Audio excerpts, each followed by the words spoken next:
Hello, magandang araw sa inyong lahat. So, ang topic natin ngayon ay types of major accounts. Sa pag sinabi nating major accounts, ito yung mga elements ng ating financial statements. So, before we start, can I just ask a simple request? So, please subscribe sa channel na to para lagi kayong updated or lagi nyong makikita ang mga uploaded videos ko, especially sa mga accounting tutorials. So, let's start! Learning outcomes sa topic na ito, identify and explain the 5 major accounts, give example of each major type of account. So, kayang-kaya nyo yan. Apply the major accounts in recording financial transactions of an entity, prepare a chart of account, then determine what is a T account and its importance. And of course, at the last part of this topic, we will also take a glance on the rules of debit and credit. Pahapyaw lang. Okay, so tara na. The 5 major accounts. Ano-ano nga ba? Una, we have your assets. If we say assets, na-discuss na natin ito sa previous topics. These are resources owned and controlled by the firm. Liabilities, obligations of the firm arising from past events which are to be settled in the future. Then, equity or owner's equity. So, it is just the amount or residual amount or interest in the asset of enterprise after deducting all liabilities. Income. So, this is the increase in economic benefits during the accounting period in the form of inflows of cash or other assets or decreases of liabilities that results in increase in equity. So, income includes your revenue and gains.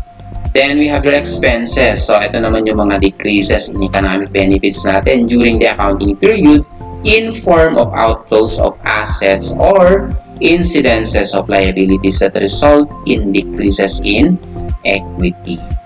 Okay, so pag sinabi nating asset, it can be classified into current or non-current assets. Pag sinabi nating current assets, ito ay assets that can be realized 1 year after year-end date. Pag sinabi nating realize, so in form of collection, selling, so sold siya, nabenta siya, o kaya used up within 12 months after the year-end. Examples of current assets mo, we have your cash, we have your account receivable, merchandise inventory, prepaid expenses, and of course, etc.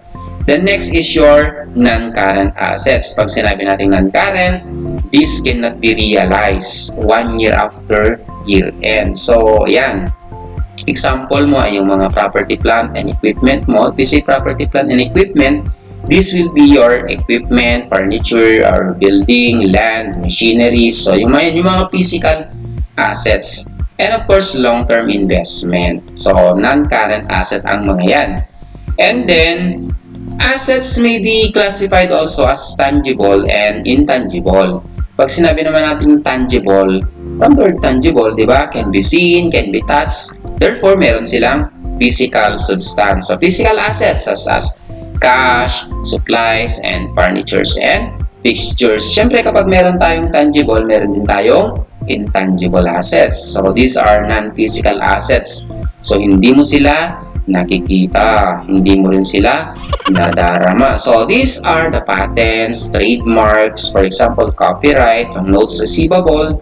Those are examples of your intangible assets.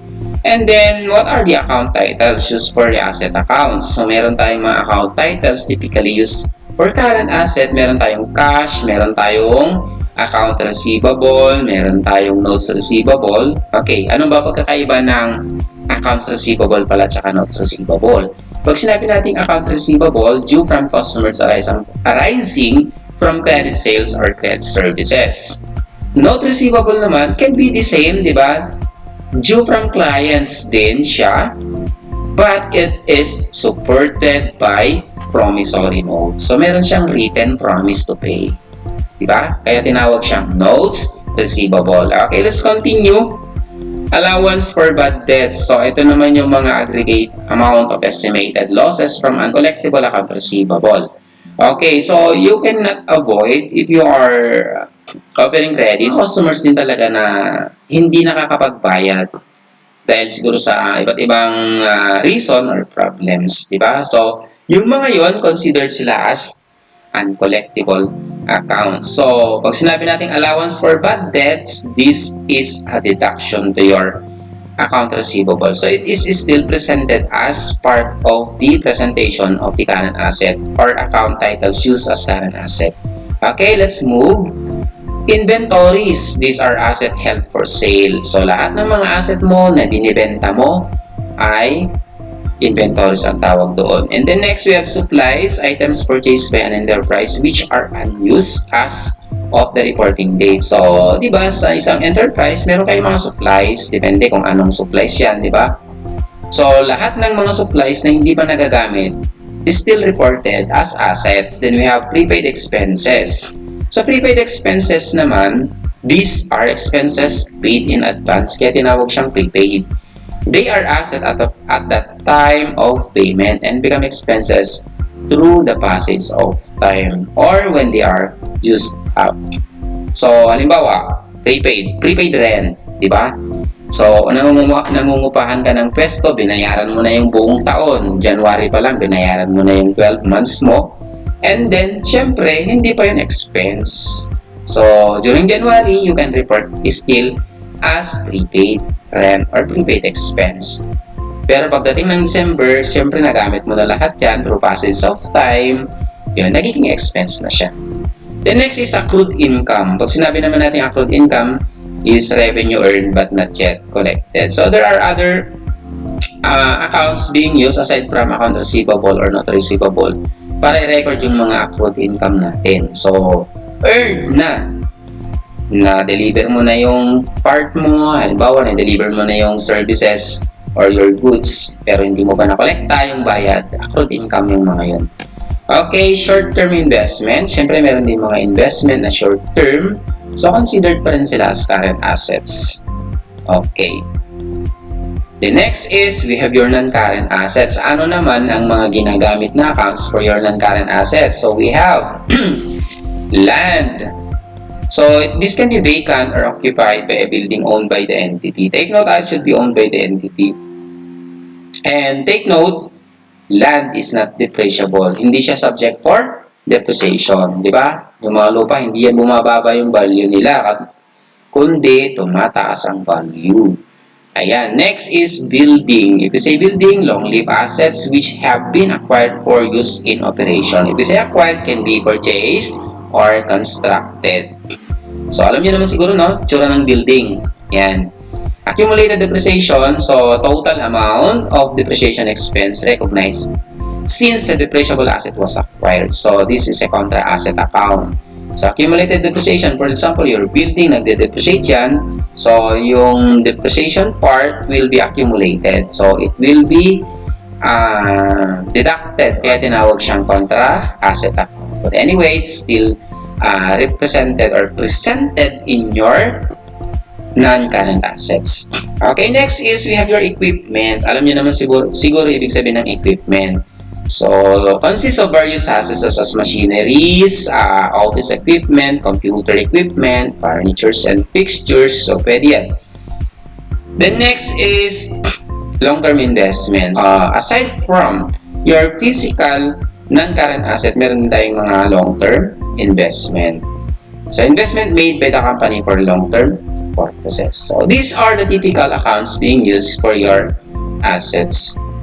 Then, we have your liabilities. Pag sinabi naman natin liabilities, it can also be classified into two. We have your current and non-current liabilities. Yan, nawala yung S. Current liabilities. So, liabilities that fall due, paid, recognized as revenue within 1 year after year-end date. Yan. Katulad din ng asset, so they are expected to be paid or recognized as revenue na. Then, within 1 year. Okay? So, example, accounts payable, utilities payable, unearned income. So, may mga unearned income kasi tayo na nakuha natin yung mga payments, nakuha na ng company yung payments but the related services or products were not yet delivered. So, ang tawag doon is unearned. So, kapag na-earn sila or expected to be earned or recognized as revenue within 1 year, they are initially recorded as current liabilities. Okay? Next is non-current liabilities. So, we have those liabilities that do not fall due within 1 year after year-end date. So, example is notes payable long-term. Kasi pwede ding, take note, pwede ding maging short-term ang notes payable. Meron kasing mga notes payable na 1 year lang, meron ding 6 months only, 3 months only. Okay, so these are long-term notes payable, loans payable, mortgage payable. Yan, mamaya explain natin kung ano yung mortgage. Next is account titles used for liability accounts. Nasabi na natin kanina yung mga yan. Sige, accounts payable. So, due or payable to suppliers for goods purchased on account or for services received on account. So, notes payable due to third party supported by promissory note. So, parang lang din yan kanina, di ba? Yung note receivable natin. Accrued expenses, parang accrued asset lang din tong mga to, kabaliktaran lang. So, if we say accrued expenses, expenses that are incurred but not yet paid. So, salaries payable, taxes payable are the common examples. Okay, next is unearned income. So, pag sinabi natin unearned income, next, cash collected in advance. Yan, the liability is the services to be performed or goods to be delivered in the future. Yon. Na-advancean ka na, nakuha mo na yung bayad. Wala pang counterpart na ginagawa.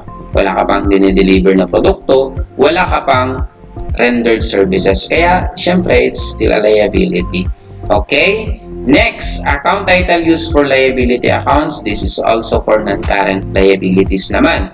So, we have your loans payable. Usually, pag loans payable, nanggagaling yan sa bank. Kaya meron tayong mga bank loans payable. Basta mga loans. Okay? Then, next is mortgage payable. Pag sinabi natin mortgage payable, ito din yung mga loans natin o kaya mga payable supported or evidenced by a mortgage.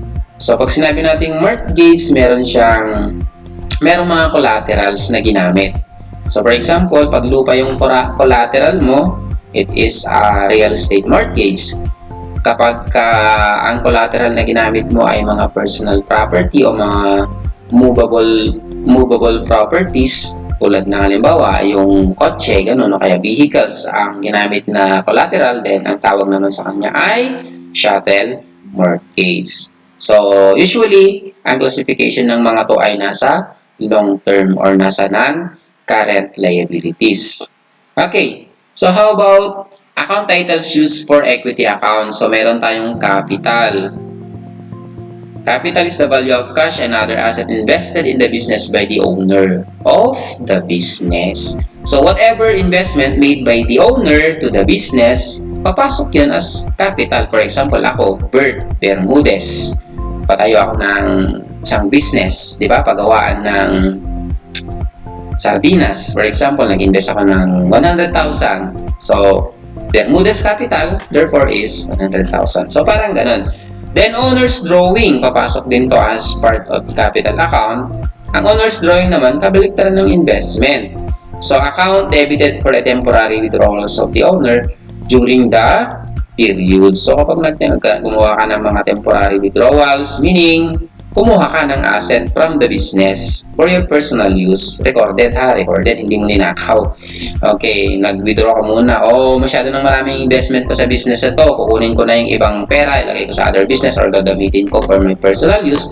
So that is owner's drawing or withdrawal. So nag-withdraw si Bermudez. So ang kanyang account will be Bermudez withdrawal or Bermudez drawing. So I hope you are still following this lesson. Okay, next is we have account titles used for income account naman. So, if you say income, na-discuss na natin kanina, diba? Increase in economic benefits. So, ito yung mga ginagamit na tawag dito, accounts sa income. We have service revenue, So, ito yung for service entities. So, if you are engaged in providing services to your clients, then your revenue will be service revenue, di ba? Then, pwede ding fee, pwede ding service fee, mga ganon ang tawag dyan. Then, pwede din yung sales as part of the account titles for your income. For merchandising and manufacturing companies naman, applicable ang sales. So, kapag you are selling products or goods, then ang tawag mo dun ay sales. So, interest income and gains naman, syempre may mga other income tayo. If you're engaged in business, hindi lang naman yung service revenue, hindi lang yung sales revenue, kundi meron din karing mga, kapag meron kang investment, nagkakaroon niya ng interest, so interest income ang tawag doon.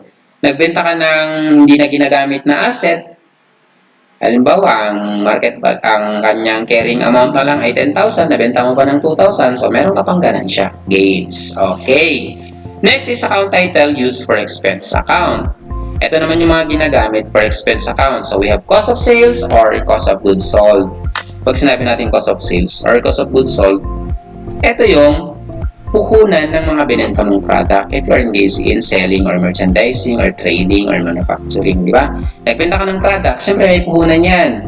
Kung ano yung puhunan ng binenta mo, that's the cost of goods sold.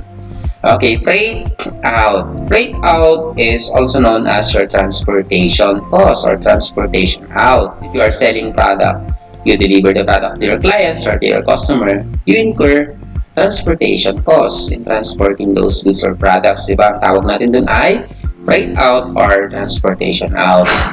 So, we have also your salaries. So, for salaries expense naman, siyempre, para sa salaries yan, we have also interest expense.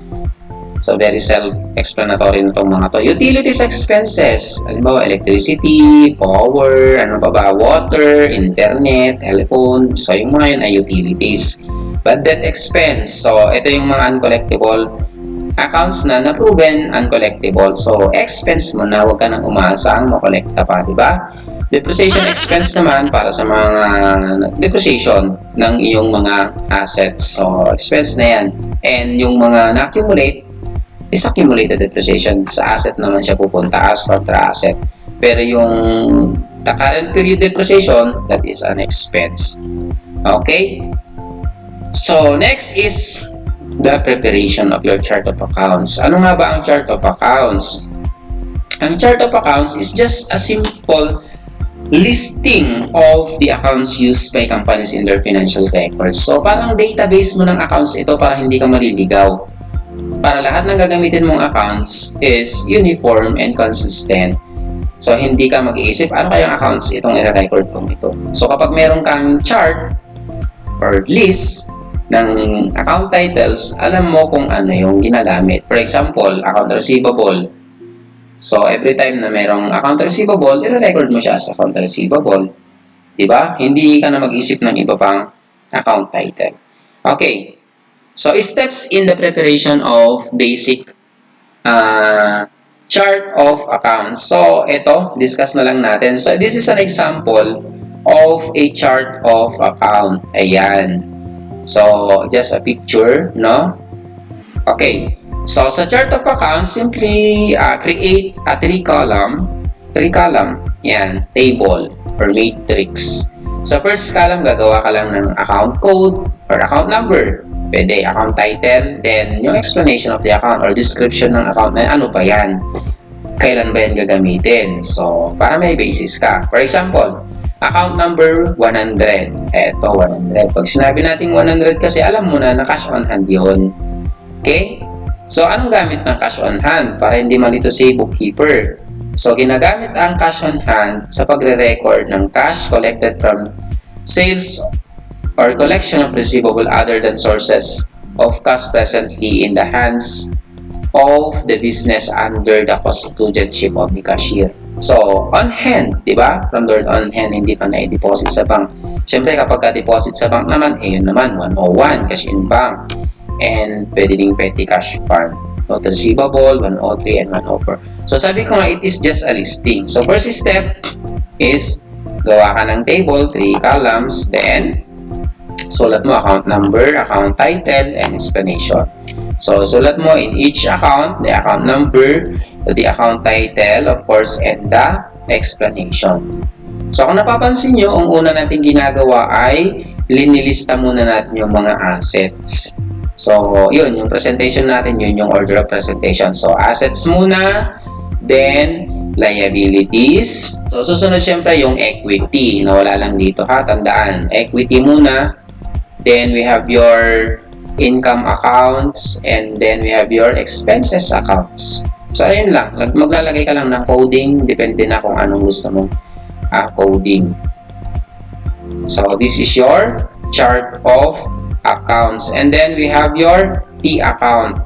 Yan, na-discuss na natin to sa ating previous topics. So, T account. Yan, we have letter T. Meron tayong left side, meron tayong right side.